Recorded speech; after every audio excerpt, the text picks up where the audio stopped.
Pag-usapan po natin ang prayer. Pakisabi nga sa katabi mo, may pinagpe-pray ka na ba? Ano pinagpe-pray mo?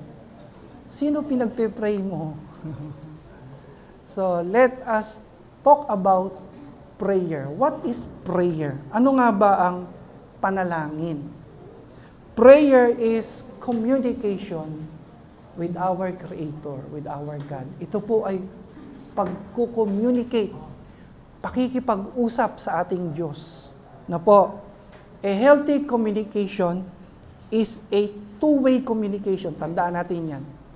Kahit sa tao, hindi pwedeng ikaw at ikaw ang nagsasalita. Pagsasawaan ka. Two-way yan. Yan po ay dapat dialogue, hindi po monologue. Pag dialogue, ikaw at yung kausap mo, nagkakaintindihan kayo, nag-uusap kayo puso sa puso. Kaya pag prayer po ang pinag-uusapan, hindi po nyo dapat isipin na lagi ikaw dapat ang salita ng salita. Hayaan mo sa pakikipagniig mo, sa paglapit mo sa Panginoon, dapat marunong ka rin damahin yung presensya niya, damahin yung kanyang pagmamahal, pakinggan ang kanyang mga sinasabi sa iyo. Pwede po ba natin sabihin, Amen? Ang sabi po dyan, prayer is communication with God. We do this by praising Him, confessing our sin before Him. Tayo ay humingi ng tawad. Tayo ay nagpupuri, thanking Him and asking Him for our needs and desires. Yun po ang panalangin. Tayo ay dumudulog at humihingi ng awat habag sa Kanya.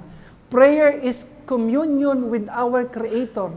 When we pray, we engage in loving fellowship with the Maker of heaven and earth. Yan po ang panalangin. Sabi po sa Luke 11:1, Lord, teach us to pray. Sabi ng mga disciples, Lord, turuan mo kami mag-pray.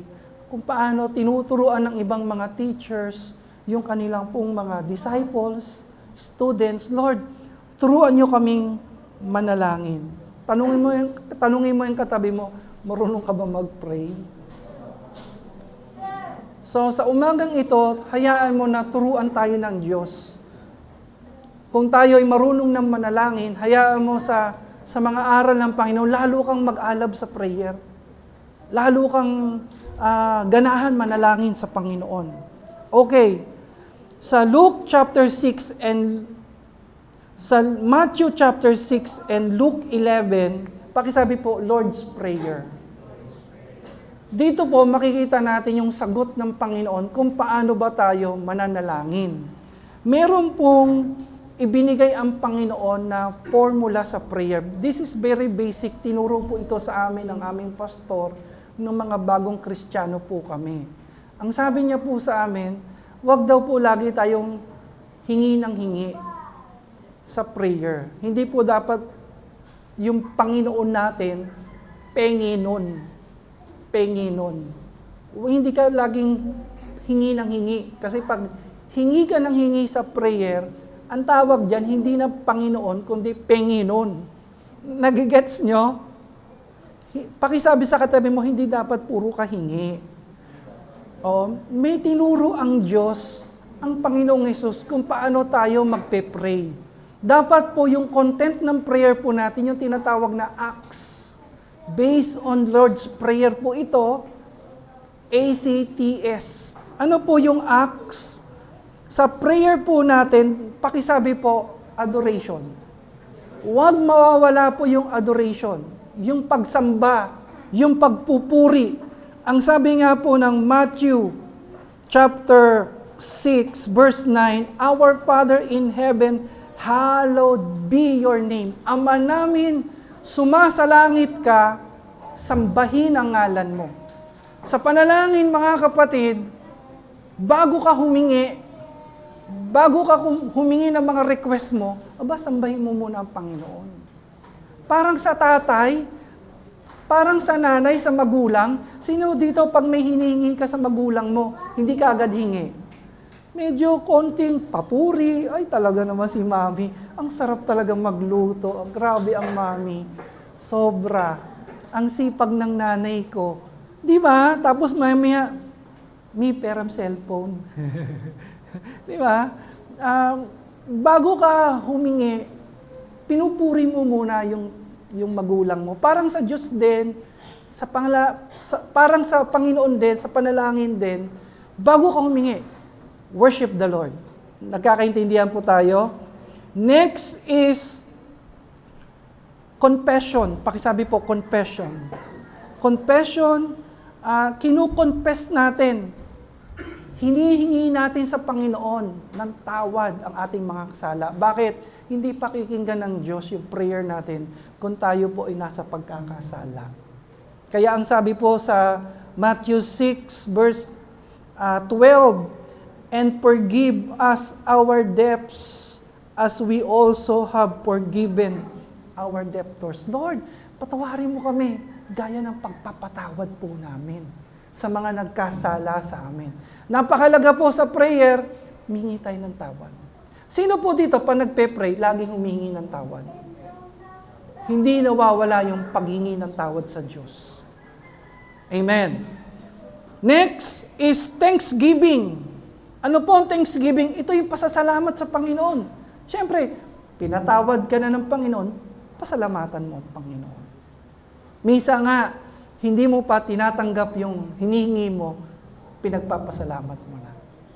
Next is supplication. Pakisabi po, supplication.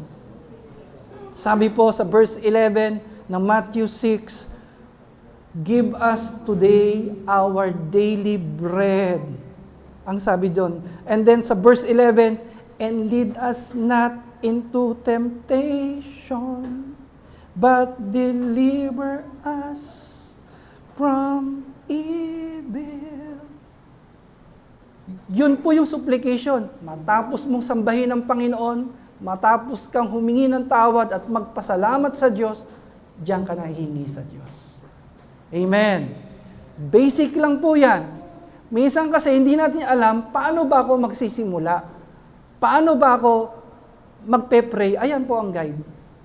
Binigay po ng ating Panginoon. Palakpakan po natin ang Panginoong Diyos sa araw na ito. Ang sabi po ni Billy Graham, sabi po niya, a prayerless Christian is a powerless Christian. Pakitanong yung katabi mo, malakas ka ba? Are you strong? Makikita mo yan eh. Sa mga trials, sa mga temptations, sino po dito nagtatagumpay? Sa mga trials, sa mga temptations. Isa lang yan, prayerful ka. Kasi pag nagpe-pray ka, nandiyan yung kalakasan. Kaya po yung mga nagbabackslide, yung mga tumatalikod sa Panginoon, isa sa mga cause, nawala po yung prayer po nila. Nawala po yung connection nila sa Panginoon. Huwag na huwag mong aalisin yan. Diyan ka kumukuha ng lakas sa lahat ng meron ka. Hallelujah. Next, Matthew 18:19, sabi ng Panginoon, kung may dalawa yung mag-a-agree sa panalangin, pakikinggan po to ng Diyos. Pakisabi po, corporate prayer. Corporate prayer, ito po yung sama-samang panalangin. Kaya, ang ganda sa church. Kasi dito, may kakampi ka na nagpe-pray. Pakisabi nga sa katabi mo, kakampi mo ako. No, kakampi mo ako sa lahat ng panalangin mo. Sa lahat ng iyong dasal. Sama-sama natin yan. Idudulog sa Panginoon. Kapag sama-sama po natin, idudulog sa Panginoon, ang Diyos po ay kumikilos ng malakasan, malakihan sa ating kalagitnaan. Palakpakan po natin ang Panginoon. Kaya po, pag may mga prayer request tayo, tumatakbo tayo sa church. Tumatakbo tayo sa gawain ng Panginoon. Bakit? Nandoon yung mga kapatiran natin. Pakisabi nga sa katabi mo, Amen. Nandito kami. Magpe-pray kami para sa iyo. Hindi ka namin bibitawan. Ang sabi po ng Biblia dito po sa Psalms 95:6, sa panalangin po, maganda rin kung minsan tayo po ay lumuluhod.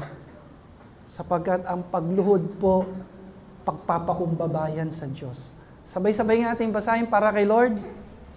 Come, let us bow down in worship. Let us kneel before the Lord, our Maker. Ang sabi doon, let us kneel before God. Subukan mo minsan lumuhod, lalo na pag sa private prayer mo, o kaya sa personal worship mo, o kung tayo-tayo lang naman, maganda po minsan nagpapakumbaba tayo sa Diyos. Kasi pag tayo nagpapakumbaba, nandyan ang pagtaas, ang biyaya, awa ng ating Panginoon. Psalms chapter 63 verse 4, lift up your hands in prayer.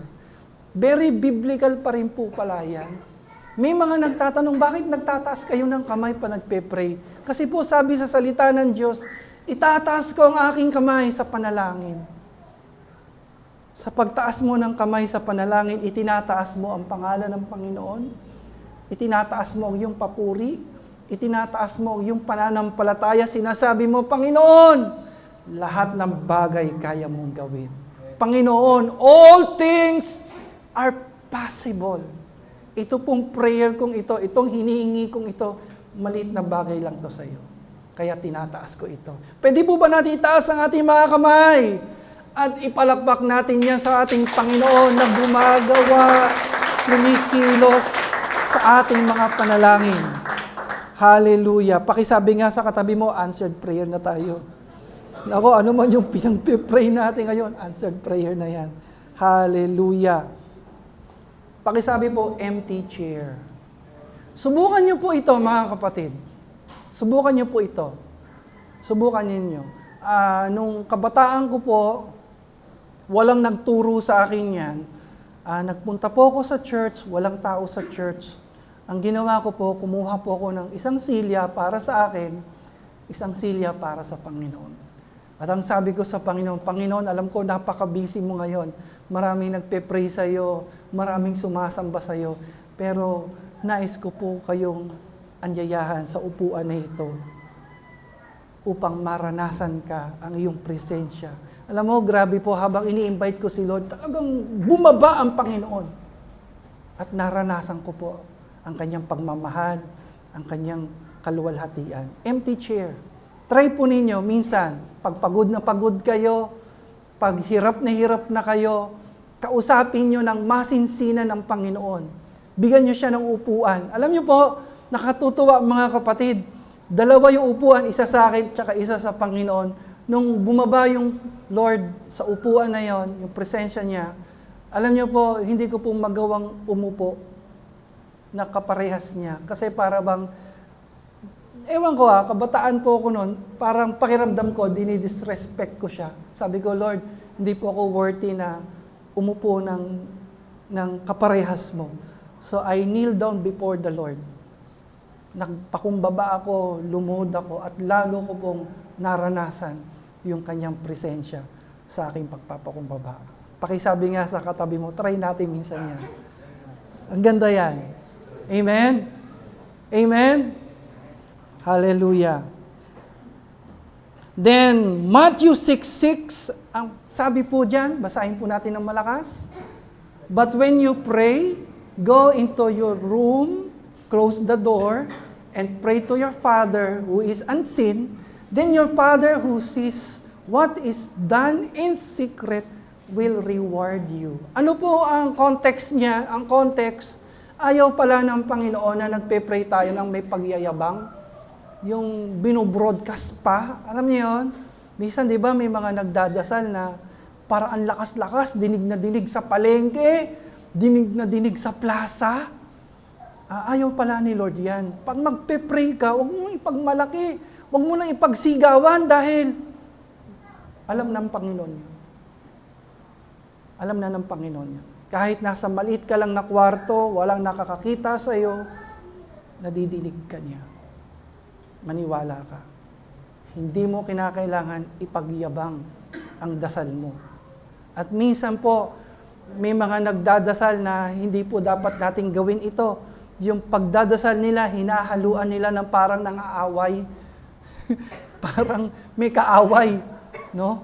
Parang may pinaparinggan. Parang may ano yan, may utang, magbayad na kayo.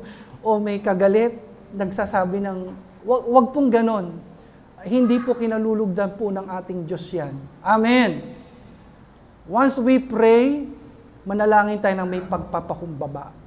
At manalig ka kahit nasa dulo ka ng daigdig, kahit nagtatago ka pa, kahit walang nakakakita sa'yo, kahit walang nakakakilala sa'yo, ang iyong Ama sa langit, nakikita ka, naririnig ka niya, at nararamdaman niya ang iyong panambitan. Palakpakan po natin ang ating Diyos. Hallelujah! Hallelujah! Mark 11:24, nabanggit na itong nakaraan, we must have faith when we pray. Ang sabi doon, kung mananalangin ka ng may pananampalataya, kikilos ang Panginoon. Alisin mo pag-aalinlangan. Alisin mo ang pagdadoubt, yung pagiging double-minded. Alisin mo yan. Once na mag-pray ka, mag-expect ka na pakikinggan ka ng Diyos. Pwede po ba yon? At ang Panginoon ay kikilos. Hawakan mo yung katabi mo. Hawakan mo na may pag-pray kita. Papanalangin kita na may pananampalataya at ang Panginoon ay kikilos. Ang Panginoon ay gagawa sa kanyang kapurihan. Amen. John 14:13, ito po yung sinasabi ko na hindi ko kayang tanggapin yung mga nauusong aral ngayon na parang hindi ko talaga kaya. Kasi kinalakihan ko na si Yahweh ay mabuti. Si Yahweh ay dakila.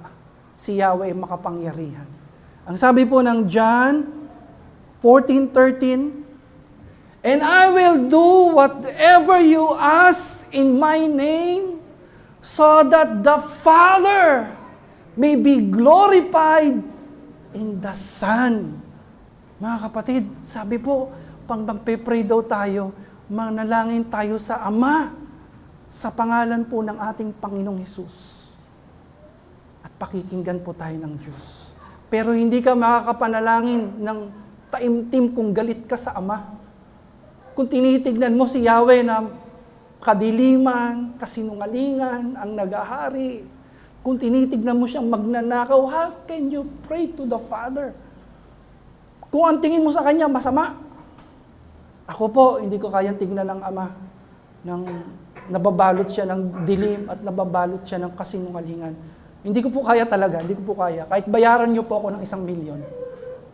Kahit bayaran niyo po ako ng 1 milyon, hindi ko po kayang tignan ng ating Ama sa langit na siya ay salbahe, siya ay, alam mo yun, siya ay negative. Once na nagpe-pray po ako sa Ama, sa pangalan ng Panginoon, punong-puno po yun ng pagmamahal.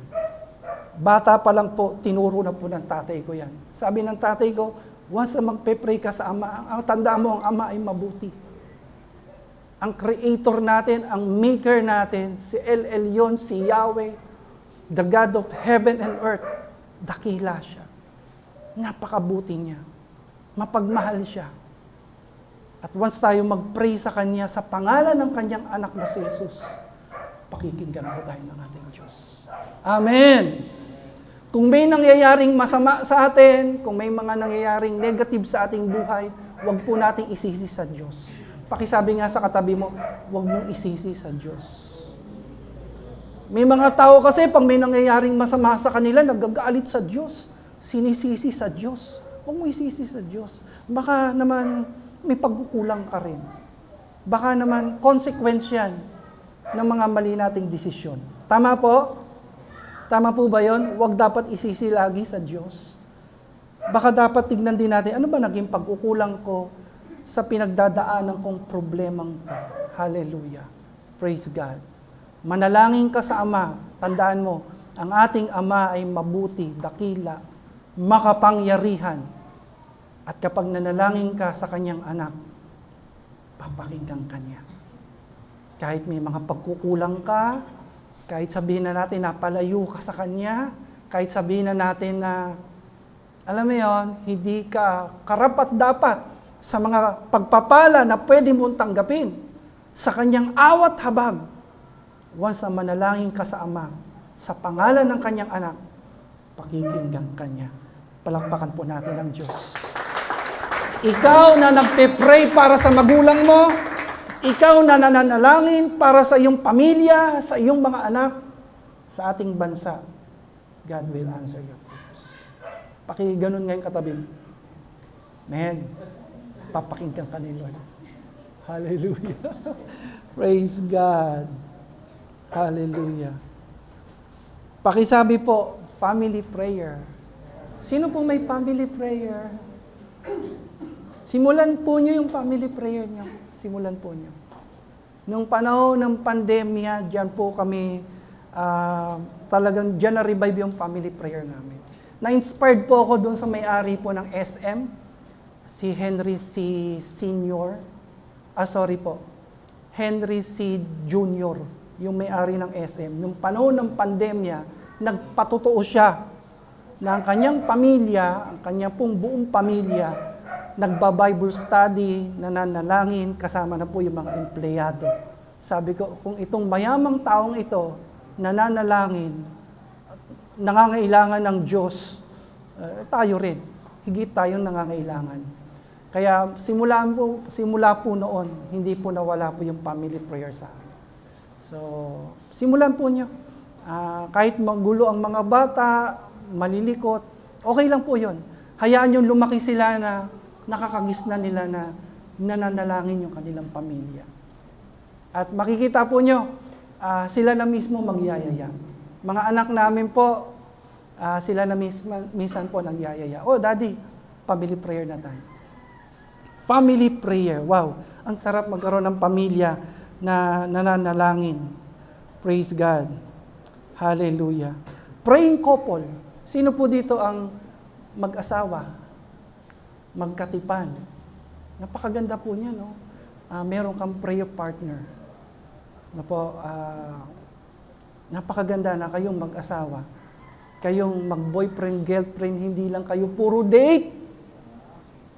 Sino may mga boyfriend, girlfriend dyan? Huwag kayo puro date, ha? Mag-ipong kayo. Mag-ipong kayo dahil, syempre, pag nag-iipong kayo, alam nyo na papunta na yan sa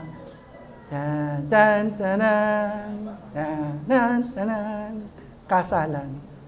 Ang daming boyfriend, girlfriend, puro date. Alam nyo, nung kami po mag-boyfriend, girlfriend ni Ate Chris, isa sa paborito namin puntahan, Prayer Mountain sa Antipolo. Ang sarap pag nananalangin kayo. Meron na ho ba kayong prayer partner sa mga single? No. Iba ho, dumiskarte po ang mga Kristiyano, mga binata. No, yayayain ka muna niyan, sis, pwede bang prayer partner tayo? Di ba? Diba? Sige, sure, pray partner tayo. Ganito gagawin natin. Anong oras tayo magpe-pray? Para sabay tayo. Anong araw? Para sabay tayo. Minsan nagsisimula po doon. Prayer partner. So, Brother Russell, Brother Ronnie, maghanap na kayo ng prayer partner. Iba ho ang galawang Kristiyano eh. Ang sanlibutan, material yan eh. Sanlibutan na gawain. Pero sa mga Kristiyano po, lalo sa mga dalagang Kristiyano ngayon, abangan nyo yan! Pag may nagyaya sa inyo, may prayer partner ka na ba? Wala pa, brad eh. Pwede ba tayo? Ang bilis mo naman, hindi, prayer partner lang. Ang ganda po. Prayer partner. Hanggang sa maging mag-boyfriend, girlfriend kayo, ituloy niya hanggang sa maging mag-asawa kayo. Pero syempre, dapat simulan muna dito. Personal prayer. Okay? Kasi paano ka magiging anointed sa prayer, paano ka magiging mahusay manalangin, kung sa personal mong buhay, hindi ka nagdadasal, hindi ka nananalangin.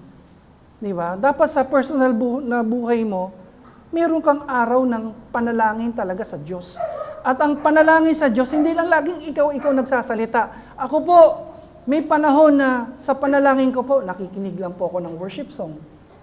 May mga panalangin po ako, nakikinig lang po ako ng Word of God, nagbabasa lang. O kaya, yung apps mismo nagbabasa ng Bible sa akin. O kaya, minsan, puro pasalamat lang ako. Wala na akong ibang ginawa kundi magpasalamat. Kasi po nakakasawa din pag yun at yun din yung sasabihin mo. Iba-ibahin mo. Relationship yan eh. Isipin mo yung kaibigan mo, yun at yun ang kwento. Di ba magsasawa ka? Tama po. Maganda po sa communication sa Panginoon, iba-ibahin mo. Minsan po masarap mag-pray ng pupunta ka sa hardin, may garden kayo sa bahay. Sino pong may likod bahay? Punta ka sa likod, mag-pray. Di ba? Habang umiinom ka ng kape, habang nagtsatsaa ka, di ba? Iba-ibahin mo. Punta ka sa mall, mag-isa ka lang, umiiyak ka, Lord, I am not alone. I am not alone, Lord, kasama kita. No? Gugulat yung mga tao, umiiyak ka, nagmumol ka. Hindi nila alam, nagpe-pray ka. Nadadama mo yung presensya ng Diyos. Pero wag naman, simplihan mo lang. Simplihan mo lang. Ako po, nung kabataan ko po, wala pa po akong girlfriend noon, dinidate ko si Lord. No. Pag sasabihin ng mga kaibigan ko, saan ka punta? May ka-date ako. Wala ka namang girlfriend. Si Lord, ka-date ko. Magpe-pray ako sa mall. No. Try po ninyo. Ang panalangin sa Panginoon, iba-ibahin mo. Yung relationship yan eh. Dapat gumawa ka ng bago. Dapat kuminsan, ibahin mo. Kuha ka ng silya. Di ba? Yung isa naman po kakilala ko, ang ginawa niya, lola na po siya, ini-spread niya sa sahig yung mga pictures ng kanyang mga anak, asawa nila, mga apo, nakaspread yan. Tapos habang tinitignan niya yung mga picture ng buo niyang pamilya, pinagpe-pray. Maganda po, di po ba? Maganda po. Palakpakan po natin ang Panginoon. Personal prayer. Be flexible, have the freedom kung paano mo siya gagawin. Amen. As long as it is biblical, hindi siya against the Bible, against the Word of God, pwede niyo pong gawin yan. Huwag niyo pong iisipin na, oy, kahit ano daw gawin ko, pwede. Pwede rin, basta titignan mo rin yung Biblia. Pag hindi ka nagkakasala, nag-glorify mo si Lord, at hindi mo nababiolate yung mga salita ng Diyos, pwede po natin gawin yan. Amen? Praise God. May 3 sagot ang Diyos sa prayer. Ang ganda po nito. May 3 sagot ang Diyos. May dahilan bakit hindi niya sinasagot yung prayer mo. Sabi mo nga sa katabi mo, may reason si Lord. Huwag kang malungkot. Huwag kang magtampo ka agad. Huwag kang agad mag-backslide. Ano ka? Hindi lang binigay eh. Na-discourage ka na. Baka mamaya bukas na pala yung sagot sa panalangin mo, tapos hindi ka pa nag-worship, hindi ka pa Di ba may mga tao na ang tagal nilang nagpe-pray, pagkatapos dumating yung panahon na nagsawa na sila, binitawan na nila yung prayer nila, inayawan na nila si Lord, yun pala, parating na pala yung pinagpe-pray nila. Nasusundan nyo? Dapat po alam natin yung sagot lagi ng Diyos. May 3 sagot ang Diyos sa prayers. God answers all prayers in 3 ways. Yes, because you deserve it. Minsan may mga prayers si Lord na ibibigay sa'yo kagad. Instantly. Meron po yan. Sino pong naranasan yung ganyang panalangin na eto pinagpe-pray mo, ayan na kagad yung sagot? Naranasan nyo na yan? Ako po, kami po, mga kapatiran, naranasan yan. Minsan hindi mo pa nga pinagpe-pray. Ayan na, gumagawa na ang Panginoon. Amen? Ano pa po sagot ni Lord? Sumasagot din siya ng no because you deserve better. Lalo-lalo na po sa mga dalaga at binata. Minsan, may hinihingi ka sa Diyos. Di ba? Kunyari si EJ, Lord, sana siya nawa. Siya na, Panginoon, siya na, makakasama ko habang buhay. Pero hindi binigay ni Lord. Okay lang yan. Kasi ang sabi dyan, EJ, because you deserve better. Amen? Amen? Baka yung pinagpipray mo, hindi kalooban ng Diyos. Baka hindi siya. Hindi siya ang magbibigay ng, magpapalaki ng lahi mo. Hallelujah. Ang ganda po na sinabi ni EJ sa review sa aking page. Sabi niya, Pastor, pag ako ikasal, ikaw kukunin ko. Ito po, wala nang bayad sa akin to. Basta ikasal lang po ito sa babae, ha? Libre na po ito. Palakpakan natin ang Panginoon. Hallelujah. Alam mo, habang sinasabi ko yan, nakikita ko na yung mga magiging anak nila, AJ. Ang cute-cute. Ang cute-cute. Ang cute-cute. Kamukhaan niya lahat. Kamukhaan niya lahat. Hallelujah. Purihin ang Diyos. Purihin ang Panginoon. Huwag niyo pong isipin na kapag may pinagpe-pray kayo, hindi binigay sa inyo ng Diyos, hindi kayo mahal ng Diyos. Hindi kayo pinapansin ng Diyos. Hindi kayo pinagmamalasakitan ng Panginoon. Hindi nakakaabot sa Panginoon yung prayer niyo. Hindi po. Kaya lang hindi binibigay yan kasi mas may better. Mas may higit pa dyan na ibibigay sa iyo si Lord. Kung agree po kayo dyan, malakas nga po na palakpak para sa Panginoon. Hallelujah. Pangatlong sagot ng Panginoon, maghintay ka lang. Ang sabi dyan, not yet because the best is yet to come. Pinaghihintay ka niya. Kaya kanya pinaghihintay dahil may perfect time si Lord. Huwag kang mainip. Pakisabi sa katabi mo, huwag kang mainip. Huwag kang mapagod. Huwag kang magsawa. Huwag kang huminto manalangin.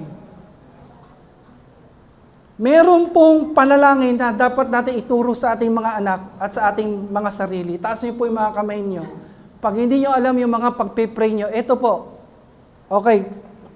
Number 1, itong tam. Taas niyo yung tam. Sino yung pagpe-pray ninyo?